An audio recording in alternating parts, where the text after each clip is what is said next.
name of the Father, and of the Son, and of the Holy Spirit. Amen. Anyone who has moved to San Miguel de Allende has learned that one has to find other ways to attach pictures to the wall. It's not as easy as it is with drywall, where you can drive a nail and hang your picture. And so on one wall, I keep intending to install sort of a metal grid where pictures can be hung. Unfortunately, the metal worker is trying to cross into the United States, and I haven't seen him in months, and I hope he makes it safely. And if not, I'll have to find, if he does, if all goes well, I'll have to find another iron worker. One of the photos I'm waiting to hang is a triptych, and it shows 3 photos. The first photo is of my father and I coming in from Cape Cod, and we have caught these enormous bluefin tuna, which I understand one can no longer find off of Cape Cod. And then the second photo, it's a photo of my father and I proudly standing off of Lake Erie with enormous walleye. And in the third photo, we have just come in from Morro Bay in the Pacific, and we are holding photos of large flounder, which we have caught. It is important to have photographic evidence of fish stories. I have elsewhere photographic evidence of sailfish that I have caught in Costa Rica, which were magnificent. But we know that fish stories sometimes have a life of their own, hence the need for photographic evidence. Fish stories can raise as many questions as they answer. And today, we have a fish story. After the baptizer has been arrested, Jesus leaves Nazareth and moves to Capernaum, which will thereafter be his base of operations. Capernaum, Galilee of the Gentiles, a very mixed population there, and we need to keep that in mind this season of Epiphany, of manifestation, that Jesus began his ministry among a mixed community. And we might find it odd that he is walking along the lake, a small town Capernaum. Capernaum is a small town still. And he sees Andrew and his brother Peter, and he calls them, and they follow him immediately. And then he finds James and John mending nets in the boat of their father Zebedee, and he calls them, "Follow me." And immediately they get up and they follow, with Zebedee cursing under his breath at the loss of cheap labor. I can imagine what my father would have said had I walked away from him in the middle of a fishing trip. Zebedee is cursing. Why would they follow so quickly and so abruptly? It seems to us.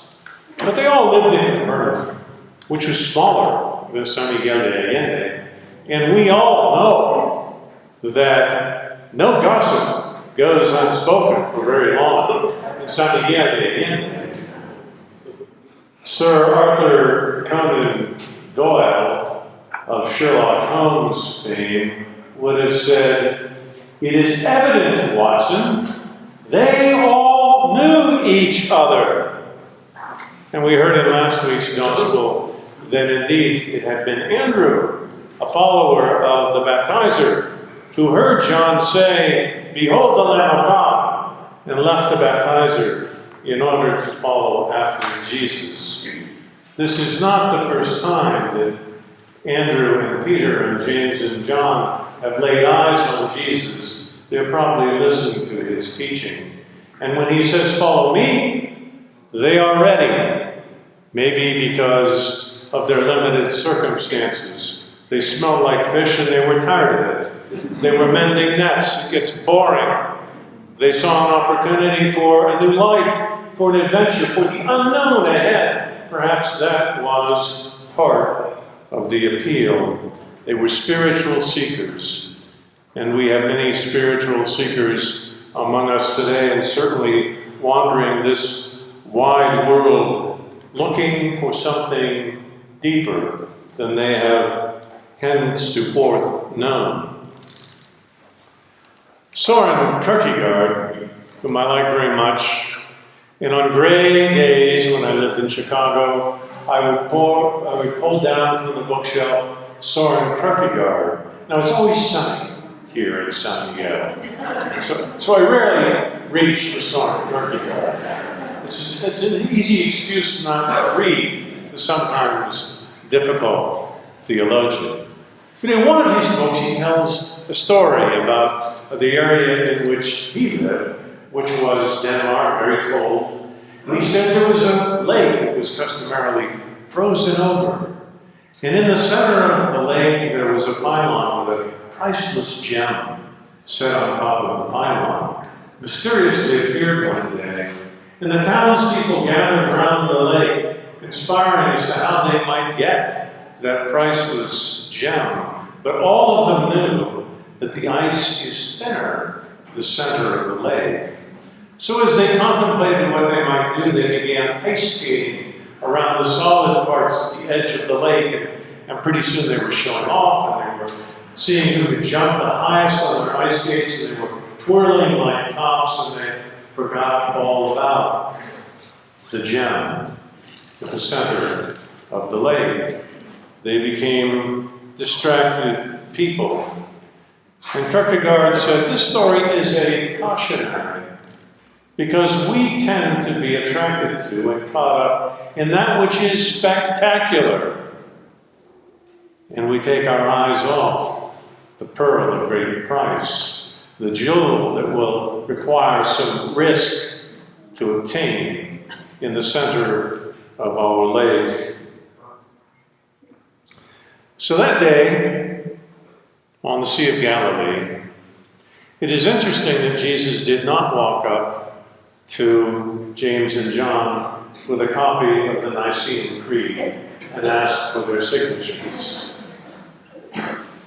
They were not fully aware of what they were getting into when they began to follow Jesus. They probably didn't want to mend nets anymore. They wanted a higher vision. Jesus had magnificent words, but they didn't know what they were getting themselves in for. And as the hymn that we just sang talks about, many of them died, all but supposedly the Apostle John, quite gruesome deaths because of the choice that they elected that day. And that day, those four became the core of a group which eventually grew to 12 core disciples. But Jesus had many followers. We read elsewhere that after some of his sayings, people turned back from following him. They were not always in agreement. There was Matthew, the tax collector. And then we had two brothers who were the sons of Boanerges, the sons of thunder, the zealots, who usually liked to knife tax collectors. So we know that it wasn't always a happy group. We know it wasn't always a group in which there was concordance. That was the early church. And then by the time of Paul, we find today Paul writing a letter to the Corinthians. And he's writing a letter to the Corinthians because of their dissension.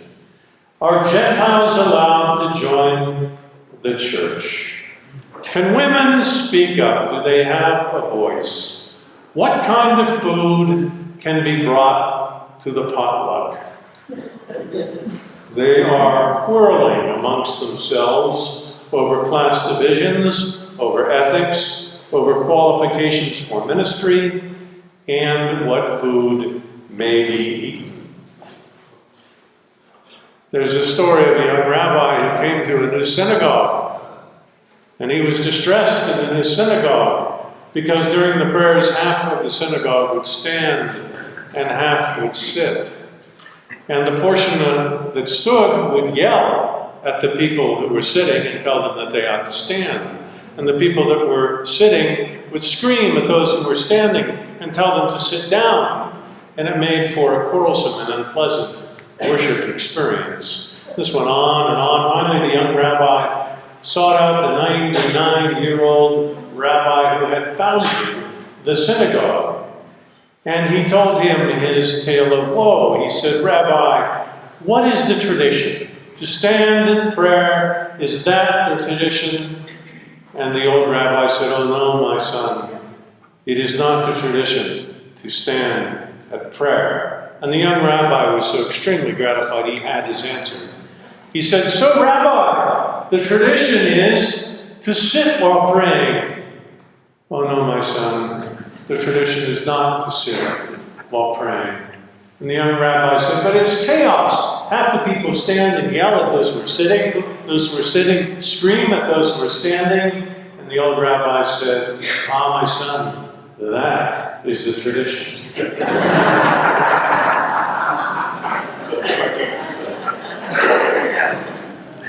Paul says that somehow to follow Jesus is to find a way through our disagreements.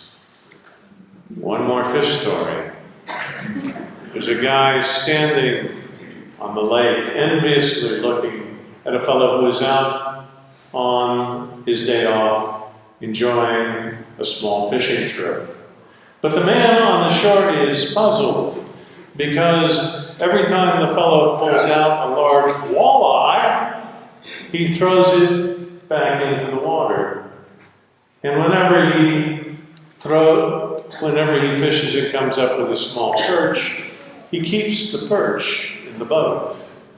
And the fellow on the shore is confused. So finally, he yells out to the fellow in the boat. He says, "Why are you throwing back into the lake your best catch, all those walleye, and keeping those little useless perch?" And the fisherman in the boat plays around in the bottom of the boat for a minute, and he holds up a very small frying pan, which would hold the perch, not the walleye.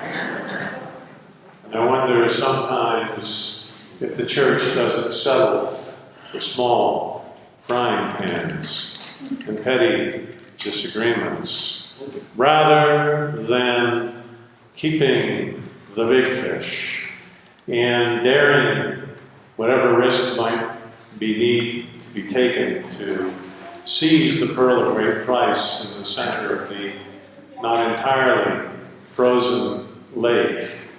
How is it that we can hear the call of Jesus, who has spoken to us today and has said, "Follow me, and I will make you fish for people"? And if we do that, there will be many fish stories ahead. Amen.